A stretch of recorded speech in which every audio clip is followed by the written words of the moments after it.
Hello there. Do you believe that toasting is easy? Do you think of yourself as a self-proclaimed toast master? Well, think again, because today I'm going to show you 6 toasty secrets about toast that you never knew and that will change the way that you think about making toast. So let's head on into the house and heat up the toaster, and I'll show you how to toast like a pro. Welcome to my kitchen. Now, first up, did you know that the kind of bread that you use will affect how well it toasts? Now, that's because breads with a high moisture content, like whole grain, they're going to take longer to toast than a bread with a low moisture content, like a white bread or your famous Wonder Bread. That's because the moisture in the bread has to evaporate before the toasting can begin. Dense breads, such as a whole grain, like I'm toasting up here, may also take longer to toast up properly than lighter breads.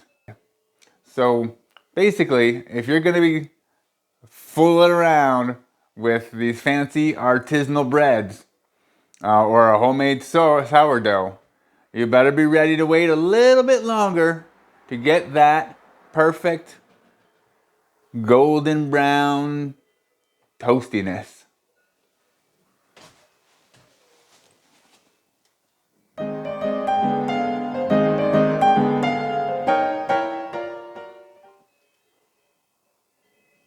Now, this is going to take a while. Now, before we go any further, we're going to have to stop here and talk about the most important aspect of toasting of all, is how toasty should you toast your toast. Now, to help you out with this, the fine people somewhere in the scientific community have created what's known as the Toastiness Scale. Now, the Toastiness Scale, I'm going to put it up for you so you can see it, is how toasty your bread can be. Now, they say the perfect shade of toast is achieved at a 6 or a 7, light toasty brown. Now, I'm not particularly in agreement with that. Sometimes I like it more, sometimes I like it less. I'd like to hear what you think. I know that people like their toast the way they like their toast. And I think it's really important that we talk about it and everyone has a voice where they can talk about how toast should be done. I mean, there are some people that just burn it every single time. There are some people that put it in and pop it out. It's not even warm. I mean, there are people that are doing this wrong or differently or wrong. And I want to hear what you think, how you feel about toast. You can see I get kind of worked up about it because this is a pretty important part of the day, a pretty important part of my morning. And not only that, but yes, I did build a little sculpture out of toast that I am going to now eat. Did you know that toasting affects the flavor of your bread? Who knew that toasting can enhance the sweetness of some breads, or that toasting cinnamon raisin bread will bring out the cinnamon flavor quite a bit and enhance it? Or that if you toast a slice of brioche, that it can bring out a slightly nutty flavor in the bread. It's mind-blowing, isn't it? But hold your horses, because there's another secret that you should know. Bread should be room temperature. Hey, there we go. Bread should be room temperature when you're going to toast it. That's because a colder bread, it's going to take longer to toast, and it may not toast evenly. And everybody wants a nice even toast. Now, if you've got frozen bread, this looks pretty good. For a sourdough, it doesn't look that brown, but it is nice and hard and crispy. Now, for frozen bread, what you can do is I store my bread. Actually, I buy my bread, what is it, like I used to buy 4 baguettes at a time because they're a little bit cheaper. You buy 3, you get 1 for free. And so I would buy 4 of them at a time and I would freeze them. But then I hired this really cute lady at the bakery. So now I just get one at a time. I can go in every day. But when I was freezing them, I used to, what I could do before I toasted is you take it out and you leave it for about an hour. When you leave it out for about an hour, then you're fine. It completely thaws.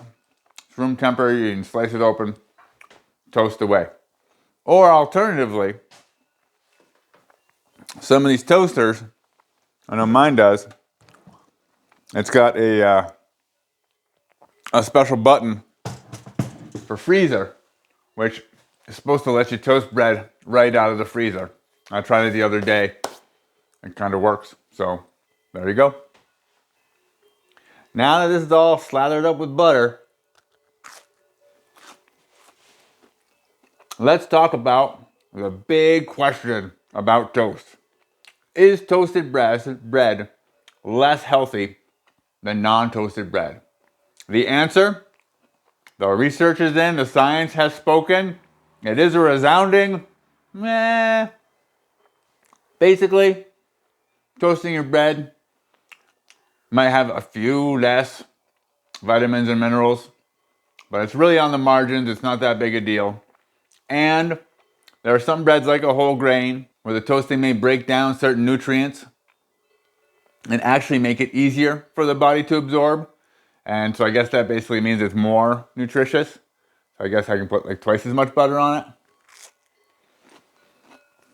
But before you get too excited, something very important for your safety, and mine I guess, is it can be very unhealthy to over toast your bread.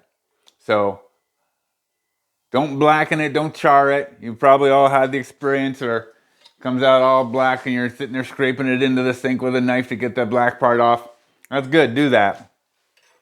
Don't waste your toast and don't eat that black stuff, because charring the bread can release carcinogenic components. We all know what that means. It isn't good. And if you eat those a lot and often, then it can be bad for you. Basically, not great. Probably even worse than butter. Now, last but not least, let's talk about cleaning the toaster. Now, I know this isn't the most glamorous part of toasting. It's pretty glamorous, but it's not the most glamorous. But it's super important for home safety because the crumbs can build up in there. And then with that heat, they can start a fire. So every once in a while, when toasters cool down a bit, you want to unplug it. You're going to have a little crumb tray back here. Now, so got some crumbs in here, a little bit. And so what you're going to do is from time to time, you need to just take these and dump them crumbs. Get that all clean. Slide it right back in. Easy peasy. Now, if you want to use a sponge and wipe off the outside a little bit, be my guest. If you want to come over to my house and do mine, be my guest. Now, for the love of all things toasty, you don't try and clean on the inside. No water. No cleaning solutions. First of all, because that would be insane. And also, secondly, it will, of course, damage the heating element inside your toaster. So there you go. 6 toasty tips on change the way, not only that you think about toast, but maybe that the way you think about life. What do you think about that? Now, I hope this was a life-changing experience for you. You can do me a little tiny favor. Hit the like button. I hope you will. Right up here, there's going to be a button. I hope you will subscribe to my channel. Otherwise, this will be the very last time that we ever see each other. And that would be sad. I just smoke in my eyes or something. And over here, I'm trying to get out of the way. If you like this video, I did a review of wooden spoons that I think you really, really like. It's a seminal work. It's important, and I think people should take a couple minutes out of their day and watch it. I really do. Now, want to have some toast? Have a good day, and we'll see you later. Now it's almost sunset here at the chalet, so I will bid you adieu and say, go forth and toast, my toasty friends.